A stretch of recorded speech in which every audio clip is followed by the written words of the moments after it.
We call the meeting to order. Then we have the invocation by Commissioner Ashworth. You're right, yes. Our Heavenly Father, we just thank you for this wonderful, beautiful day that you've given us today. We just ask that you will bless our decisions tonight, Lord, that they will be what you would have us to make. We just thank you so much for this opportunity to be here and work for this city. For it's in your Son's name we pray. Amen. Amen. Amen. Have the roll call. Commissioner Ashworth? Here. Commissioner Thorne? Here. Commissioner Clark? Here. Commissioner Max? Here. Commissioner Jordan? Here. Commissioner Hawkins? Here. Commissioner Skeen? Here. Commissioner Staffley? Here. Has everyone had opportunity to review the minutes? And is there a motion to approve the minutes? Motion to approve. Second.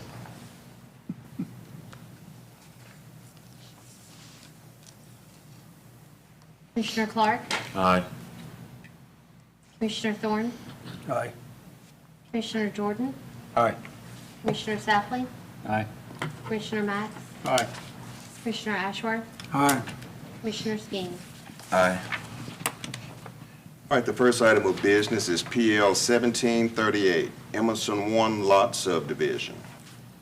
Request for final plat approval of Emerson 1 Lot Subdivision, 1 lot on 1.84 acres. The subject property is located on the north side of Oak Grove Road and west side of Highway 51. The property is currently zoned in the C2 Highway Commercial. Joe Frank Lauderdale representing the owner. Mr. Cardozo, will you provide the staff plan report and comments? Yes, sir.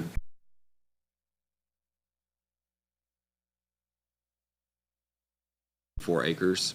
It does have access to centralized water and sewer. It is located on the north side of Oak Grove Road and 51. It's currently zoned C2, which is what dictated those setbacks in your staff report, front, rear, and side, and none of the property is in a flood zone.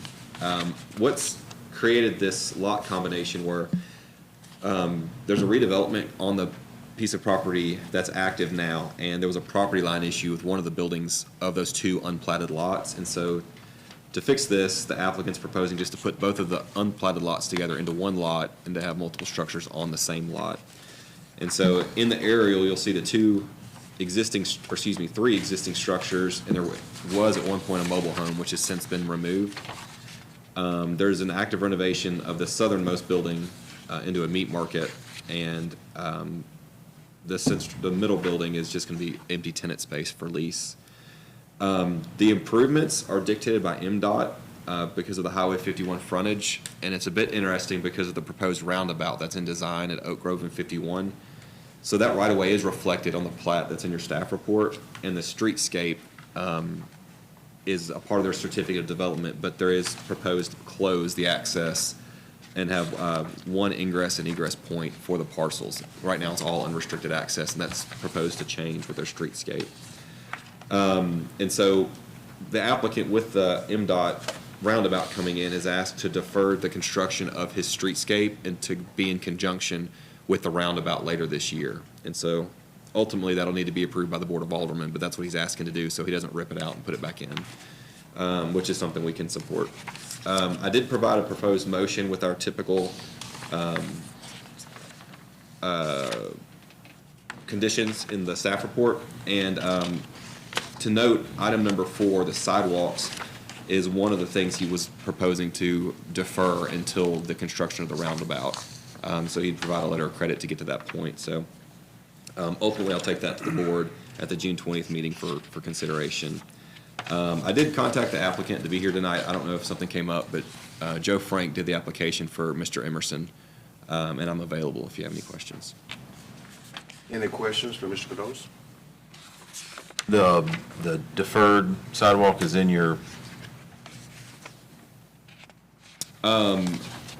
If you'd like to include it in the motion, item number 4 would be sidewalk to be installed with the construction of the roundabout. So if you want to just amend item number 4 to include that. Would the applicant please come forward and state your name and address in its entirety? Okay. Anybody for or against this application, come forward and state your name and his address. All right, and we have a motion to approve, deny, or table this item. I'll make a motion to grant final plat approval to Joe Frank Lauderdale, representing the owner of the property for Emerson 1 Lot Subdivision, based on the finding that the submitted plat generally conforms to requirements, city codes, and ordinances, subject to the following standards: 1, 2, 3, 4, with the deferred construction, 5, 6, 7, 8, 9, and 10. Second.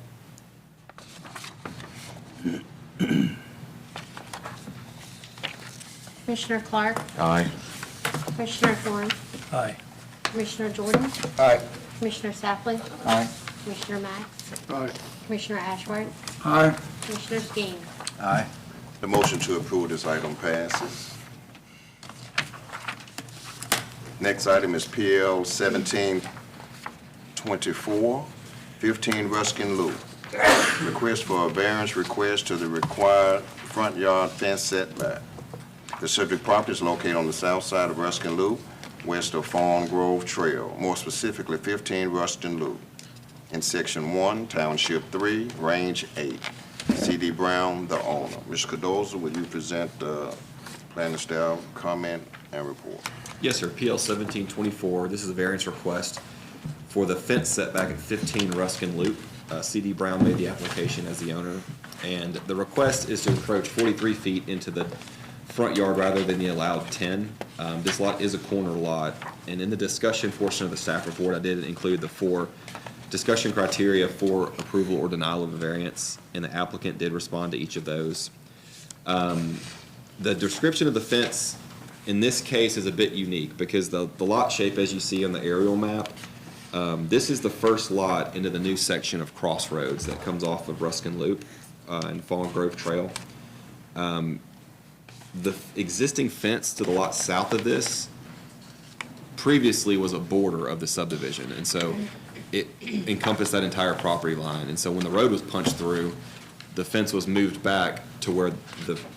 and Mrs. Brown connected their fence. And so there's pictures, because the fence is already constructed, of how this fence looks relative to the sidewalk and to the existing fence. And so the fence running east and west was the existing portion, and the new north to south section fence is what's being requested for variance. And so it does encroach 43 feet into the front yard rather than the allowed 10.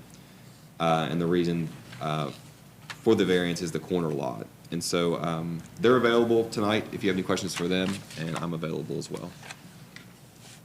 Any questions for Mr. Cardoza from Planning Commission? So the existing fence, the taller fence, I guess it'd be their rear fence that was already there, that's being used now as their rear fence.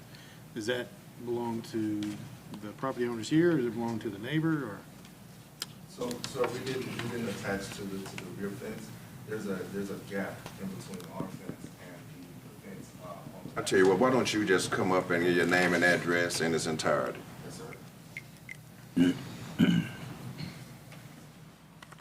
Good evening, everybody. I'm C.D. Brown. My address is 15 Ruskin Loop. So you can go on and explain to us. Yes, sir. So the fence behind ours, we didn't attach to. When we put up our fence, we kept the gap in between there so that we can clean out stuff and things like that.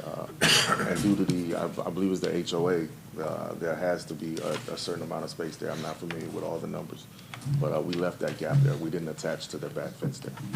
So was it surveyed? Do you know if it's your fence, or is it the fence that got belong to somebody? It has to belong to the. It's the other neighbors, because there's a buffer yard between the two. And so he went to his property line, that gap would be putting the fence on the neighbor. That's on the south So that's, end? Yeah. Buffer line, yeah. Right, against the existing subdivision. and it's a taller, like 8-foot fence or something maybe. So, yeah.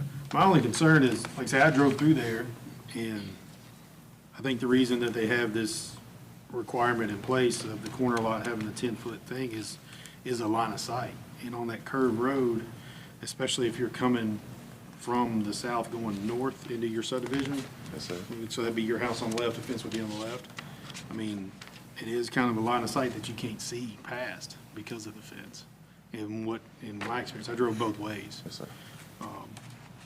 I mean, I understand the fence is constructed. I wish, we all wish it would have been caught before the construction, Yes, obviously. sir. So I'm active duty military in San Diego. I did the majority of this build from like I flew here to be here today. I did the majority of this build via the phone, via the internet, right? So when the house was constructed, when the fence went up, when all those things went up, we were in San Diego. And we were just, obviously we're reading, but signing things. And I did not know about the 10 and the 10 feet. I kind of think that probably falls more upon the fence contractor than yourself, in my experience with the contractor, so. No, we're not saying it's your fault or anything, but,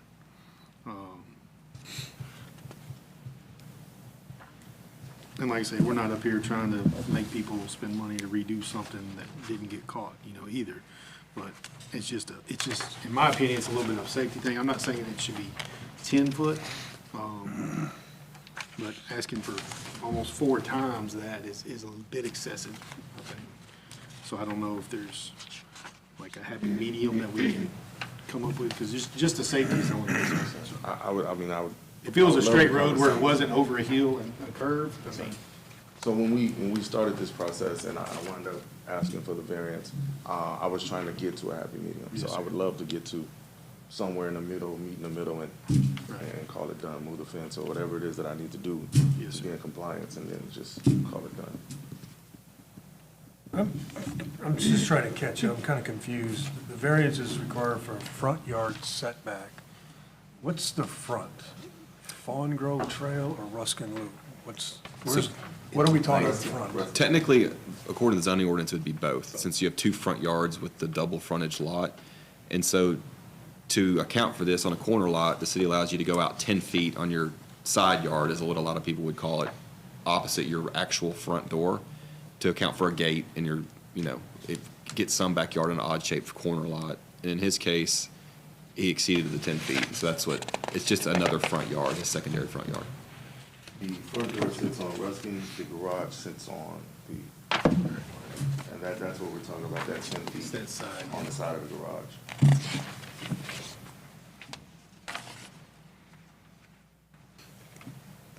But I also think that the other fence, something's gonna be done about that, because that's an issue too, because it actually comes out a little bit further than yours, and it's taller too.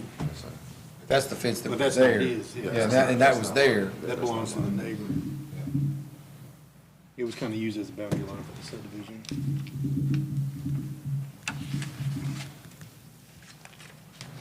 Are you suggesting, are you proposing a reduction in the 43, or are you asking for 43? I was asking for the 43 because I'd already paid the 10,000 for the fence. But like I said, I wanted to be in compliance. When I started this process, I was asking, what did I have to do to be in compliance? And then I was told file for a variance, which got me before you guys this evening. So that's what I did.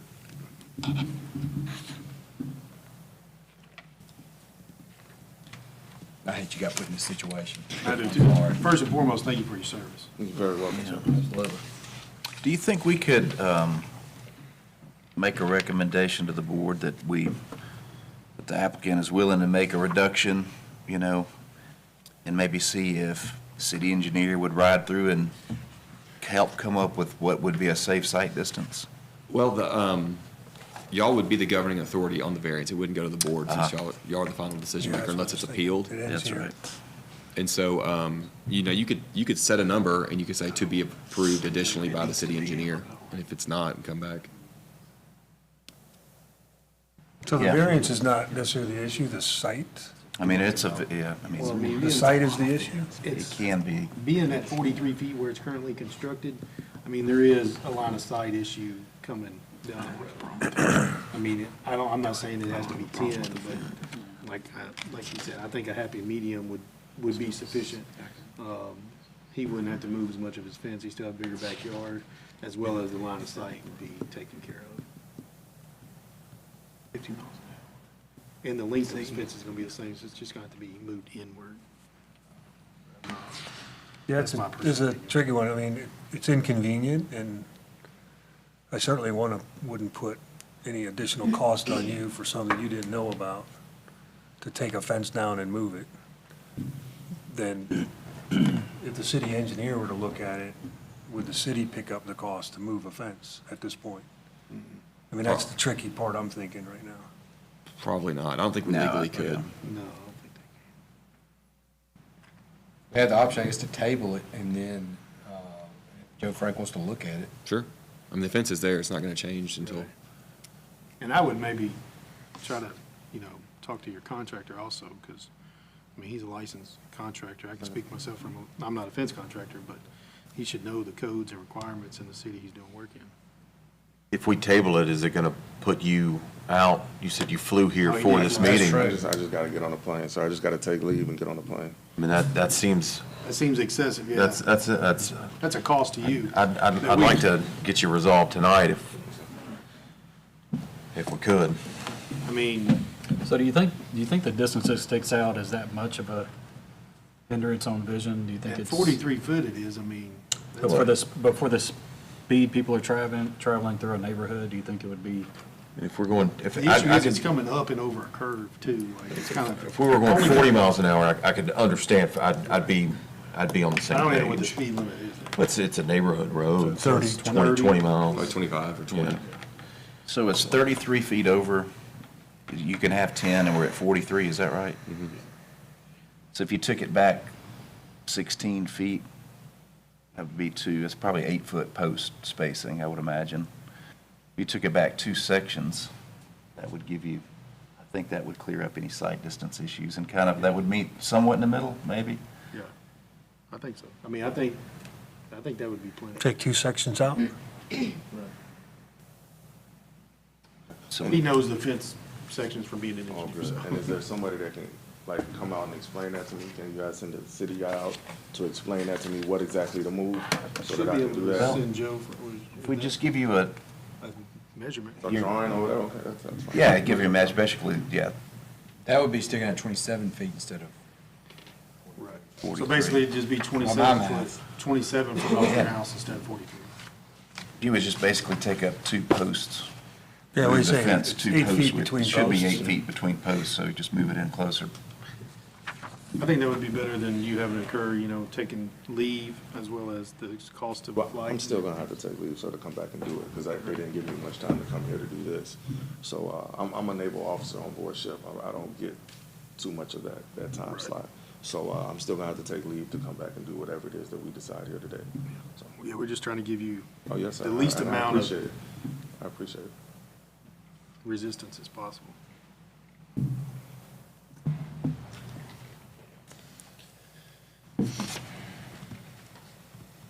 Any other questions for Mr. Brown?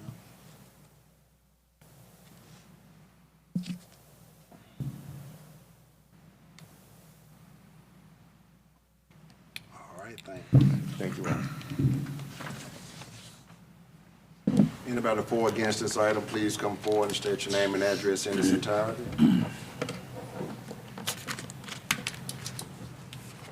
All right, is there a motion to approve, deny, or table this item?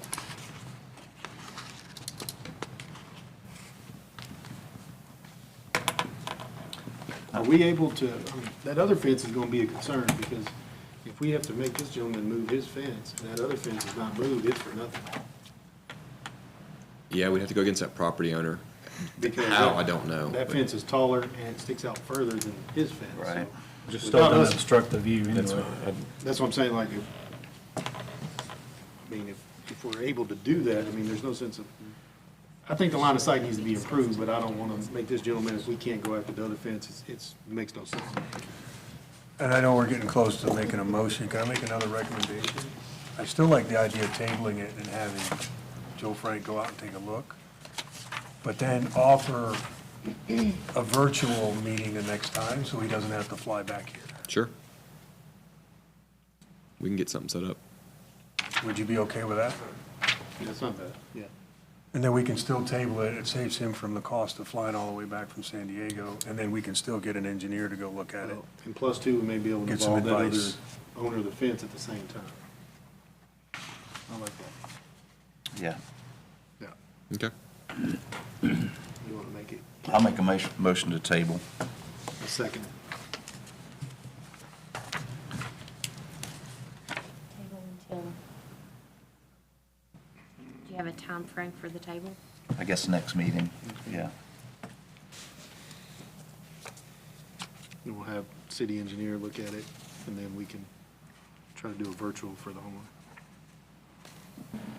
Commissioner Clark? Aye. Commissioner Thorne? Aye. Commissioner Jordan? Aye. Commissioner Safley? Aye. Commissioner Mack? Aye. Commissioner Ashworth? Aye. Commissioner Skeen? Aye. Motion to table this item passed.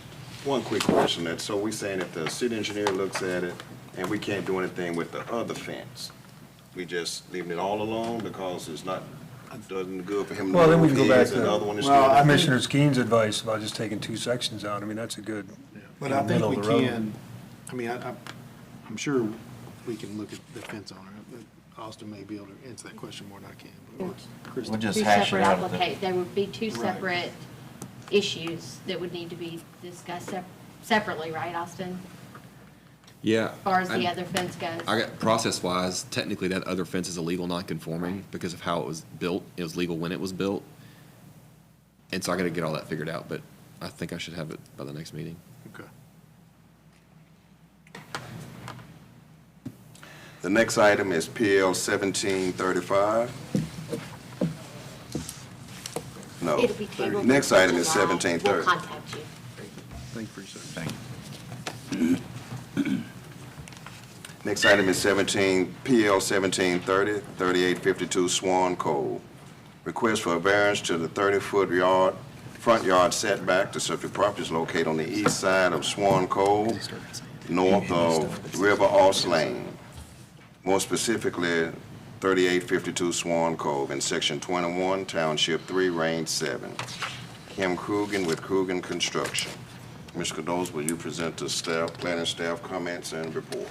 Yes, sir. This is a variance request for 30-foot front yard setback at 3852 Swan Cove. Mr. Trink's here, or not here tonight, but we've got an applicant here tonight representing the application. Same legal criteria for approval and denial are listed in your staff report under the discussion portion. But the applicant stated that the reason for the variance is the odd-shaped lot in the front setback. In order to keep a general character of the subdivision in the front porch, which is approaching slightly in that 30-foot front setback, they requested a 25-foot. And so as you see in the foundation survey attached to the staff report, the encroachment is the actual porch on the front of the building on the odd-shaped lot that goes into a curve on lot 160 there. So Mr. Hill's still out here tonight to answer any questions about the application, and I'm available if you have any questions as well. Any questions for Mr. Cados from the planning commissioners? Would the applicant please come forward and state your name and address in its entirety? Okay. Anybody for or against this item? Come forward and state your name and its address in its entirety. I'm Brian Hill. I'm the developer of St. Ives. My address is 1074 Thousand Oaks Drive. I would just want to let y'all know that from my perspective, I don't have an issue with it. Sometimes on these cove lots, when you're looking down the street at all the front porches and you get a curve in the lot due to the radius of the cove, it is necessary sometimes to encroach a little bit on the porch to keep the alignment of the houses. It tends to look better if you do that. So I'm for the application. I got an email. I knew this was coming up. I didn't know I was going to speak, but I'm good with it from my point of view. So. And that's what I understand, it's because of the cove, because of the curve. So if you think about a straightaway and then down here you got a cove, so all these porches are lined up, and then you get to this cove and just a piece of that lot may have the radius in it, so the whole porch might not even encroach. More than likely, the whole porch would not encroach. I didn't see the foundation survey. Is there one there? Yeah. Yeah, it just looks like just a hair of it. If you want to look at this, Yes, probably just a smidgen if I had to. I'm assuming that's the porch portion right there that's. Yeah, if it wasn't curved, It would that'd be be right an here. piece right there. Yeah, it would be right there. So, the big box section of the house, that's where that radius is starting to come in. That front corner is gonna encroach just a little bit. And just to keep from having to slide that house back and it be behind all the other homes. When we did St. Ives, it was more of a build-to line than a setback line. We didn't want you to go 40 feet behind. We wanted you to be as close to the street and keep all the porches in alignment. So now that I saw the foundation plan, I certainly don't have an issue with it because that's not a bad encroachment at all. And it is just that one corner where the radius is.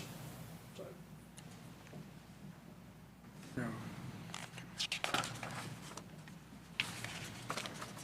Any other questions? Thank you. Is there a motion to approve, deny, or table this item? I'll make a motion to approve a request by Kim Croonin with Croonin Construction for a variance to the 30-foot front yard setback. The subject property is located on the east side of Swan Cove, north of River. Is that House? Am I pronouncing that right? Lane, more specifically 3852 Swan Cove in Section 21, Township 3, Range 7, based on conditions A through D. Second. Commissioner Clark, Aye. Commissioner Thorne, Aye. Commissioner Jordan, Aye. Commissioner Safley, Aye. Commissioner Max, Aye. Commissioner Ashworth, Aye. Commissioner Skinner. Aye. The motion to approve this item passes. The next item is PL 1735, 629 Commerce Street. Request for variance to allow additional square footage for Starbucks. The subject property is located on the south side of East Commerce Street, west of Interstate 55, more specifically 629 East Commerce Street in Section 18, Township 3, and Range 7. Katie Williams Peck signs representing the owner. Mr. Cordova presents the planning staff comment and report. PL 1735, the request is to allow additional signage to the new Starbucks currently under construction, 629 East Commerce Street. Peck Signs is here tonight representing the owner of the building. There is one sign on the building currently which is allowable under the 25 square feet. The request would allow additional signage, so it'd be 3 additional logo signs, the round signs that you see, and then channel letter Starbucks signs. And so if approved, the total proposed square footage of the building would be 96.75 feet. And the way we measure signage, the allowable square footage is 1 square foot per linear foot of frontage of the building. And I included both of the next 2 measurements we'll talk about because the frontage on Commerce, there could be an argument that the internal drive between Starbucks and Wendy's be considered a public street. It is a private street on the plat, but it could be argued frontage is a little bit of a gray area in the ordinance. And so the frontage of the building is 35 feet. So if you took the position of just the frontage of Commerce, that's the amount of square footage they would be allowed. If you took the consideration of the side of the building, the long part of the building being the frontage, it would be 73.5. And I put both of those numbers in there just to show that 96.75 feet would still be above either interpretation of what frontage would be. And so, in short, they want 96.75 square feet, and they would only be allowed 35 or 73, depending on how you consider the frontage. The signs are listed in your staff report of what they would look like and where they would be. It's called Siren Wall Sign, but that's the logo of the Starbucks brand, the circle signage, and above the 25 square feet, and then the Starbucks channel letters, which is proposed for the eastern elevation. That board as well. There's a slight plan that shows where each of these signs are proposed to be, and kind of a general idea of what they look like. And the location is proposed to be open very soon, so it's part of the final application to see the Starbucks coming before you. Next sign is here tonight represent the application. It is. Any questions from Mr. Cordova? Get rid of that sign. It's not, you can't even see that from the So by this street. drawing, one of Just those do those two. round signs they want on the back of the building? Yes, sir. And that's 60 inches right there, you're right, of representative 60-inch diameter, so, Yeah, roughly 5 by 5 is where we got our 25 square feet. okay, yeah.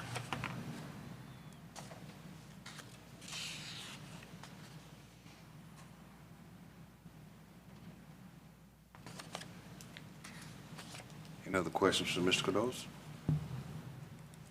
Would the applicant please come forward and state your name and address in its entirety? How y'all doing? My name is Jason Peck with Peck Signs. We're located at 1558 Texas Street out of Memphis. We're the sign installers. Katie is not here today.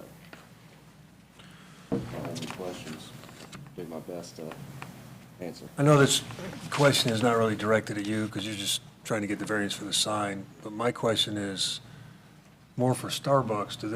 Are they worried people are not going to know that's a Starbucks? But it's Starbucks. The whole town's been talking about it for years. Well, I know the sign, the big round logo's there now. You drive by, you can see it. There's no mistaking that's a Starbucks. I agree. You can't have too much logo. And I know, but on the back of the Can't hear building, either. seriously? Yeah, I don't understand they're on the just- back of the It's a building. business owner. Is that, have you done many Your other marketing's Starbucks working. locations? They're kind of what I'm we just call mad, I'm cookie joking. cutter. Or they all have a logo on the back of the They're building? all the way around. They just as much signage as you can put on it. I guess a lot of their locations over like in a parking lot, like say the one in South Haven off of, over by Tanger where you drive around the back of the building, you see it. Where this one here, there's You wouldn't nothing see it, behind you there. never see it. Well, given the location of this particular Starbucks on Commerce, depending if you're going east or west, if you're coming off the interstate, I can see having a logo on that west side of the building. And then you've got one in front coming off the interstate. I don't really see it necessary to put signs all the way around it. I mean, The one on the back may be more so for the drive-through and anybody just turning around. See, I'm sorry, my logic is not triggering. So if I'm going through the drive-through at Starbucks, I don't know I'm already at Starbucks and I need a logo? I mean, that's the Starbucks thing, right? That's just a That's a standard branding. design, I'm sure. Yeah. It's just, I think it's their standard footprint. I've never really paid attention going And to is there Starbucks. How many logos any there are. development, like coming behind there, that they would need the signage, or a road coming behind there or anything? Theoretically, I think one day that road is going to punch through to Kraken where they redo the interchange. Right. But that's theoretical. I don't know if when or how. And Chris made a good point. The maximum allowable signage overall is 62 and a half. And so no matter which interpretation we take on frontage, the 62 and a half is the most you can have without a variance. And more for a bigger question, what's the implication of this variance impact the ordinance going forward for other businesses wanting to put signage all the way around the building? You gotta do it case by case. I think if you do it for Starbucks, you got Case to do by it for. case. Exactly, that's what You I'm, got Dunkin' Donuts coming right down the pike. got Whataburger They're coming. really pretty signs. Yeah, whatever we decide on this needs to be unique to this application. To what Mr. Skeen was saying, if we took away one sign but gave them two, we'd be in compliance then? Still be over. We'd still be over? Still would be over. Like if you wanted to only allow the channel letter. I don't Or know taking the numbers for you. one of the 25-foot square, like the Because they're not circular. shrink. 75 and 21. The channel You'd be letters are 15 over or so. 21.5 square feet, I believe. If they- Are there 3 or 4 sirens? They're trying to get 3. We've Total already, of, you've got one and then we've already 3 more? installed one, and they want You to go do two more. 2 more, with the okay. So channel that's letters. 75 and then 21. If each of those signs are 20, 96. okay, so you're at, 25. yeah, if each of those signs are 25, and only 2 signs, But they already have one up. yeah. So that would be 75 and Yeah, then that's what the 21. 96 came through. So if you took off the one off the back, it'd still be 76. Still be way over. Still over. Still Okay. over. So is shrinking the size of the signs not an option? I'm sure Starbucks knew the rules when they came to Hernando. I mean, that's what signs are. I mean, You know, they're all mass produced, and we actually already have the signage in our shop, ready to go. Yeah. And they're trying to just open up and Well, we've had this conversation before by a national brand, that this is our model, this is our standard, and I'm gonna say it out loud, I don't like being bullied into changing our ordinance because you have a national standard. All right. So whatever it takes to keep our ordinance under, I mean, we can get rid of the channel lettering, 2 logos. That keeps us in ordinance, and Well, I believe the issue was there's other businesses right through there that have more signage than what they will have as of right now. So that was kind of the point of the variance. Do we know which ones those are? There's As a I Wendy's explained right next to, door. as I explained to Katie, those businesses have a larger allowance of signage. So each business has a separate allowance depending on the frontage, the linear frontage. So one business can't really be compared to another because they have different allowances. I hear all the time people saying Hernando loses its small town feel. You know, we're getting a Starbucks, we're getting this and that. And I mean, welcome to putting in a Starbucks. I'm certainly not against that, but I think that us making exceptions so Starbucks can have larger signs than the businesses that are already here is something that we do need to prevent. We need to watch out. Yeah, and I'm more concerned about the precedents we set every time a national brand comes into Hernando. And again, nothing against you, you're just installing the signs, I'm just more talking about. Well, we have mass-produced all these signs already because it's our national model, and let's do it anyway, we'll ask for permission later. And then we're put in a rock and a hard place to make a decision. So the total maximum allowance under ordinance is 63 or 4, is that what it says? Based upon the size of their building. The footage that they have. There's no way to make the signs Regardless of the size smaller. of the We just have to building, determine how many signs we can have. Is that the, I mean, I could pitch it to them, Mm-hmm. but we do have the signage ready to go to install in our shop. So Kristen, you said No, the we haven't. total, I'm sorry? you said the total, no matter what size building it is, it's 62 and whatever is allowable. 62 and a half is the maximum allowed For this, signage. Based on this. 60, No. our ordinance, each building is specific to that size. So there's 1 square foot per linear frontage of the building. This building, the road frontage is actually 35. So technically, based on the road right-of-way, they would only be allowed 35 square feet. But if we took into account the side Side of the road. building that faces that private road, that's where it kind of gets gray. They have 73 feet of frontage. The maximum allowed size is 62 and a half. So even if we took that side on the private road that's not public right-of-way, if we took the size of the sign based on that side, 62 and a half would be the maximum allowed.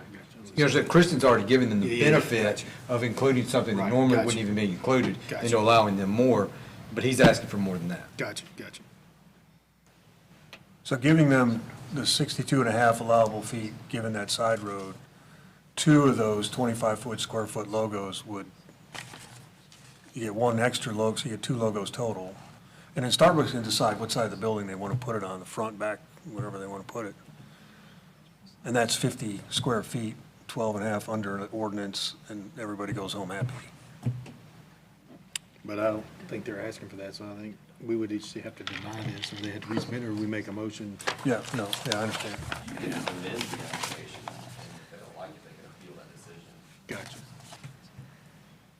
So I understand, do y'all have a problem having the 60-inch logos on 2 sides and a set of channel letters? You want just one? Right, Well, yeah, it's that would just- be, the square footage is all we really care about. yeah, it doesn't That- matter. We don't care how you organize You would that. get one of the round logos, I think this is what's possibly being talked about, is one of the round logos and the channel letters by itself, or just 2 of the round logos. That's what Commissioner Thorne was talking about, I think. Is that what you're talking about? Yeah, whatever adds up to 62 and a half square feet. 2 logos and the channel letters would still be too large. That'd be 76. 71. What would the channel letters and one logo be? 21 square feet?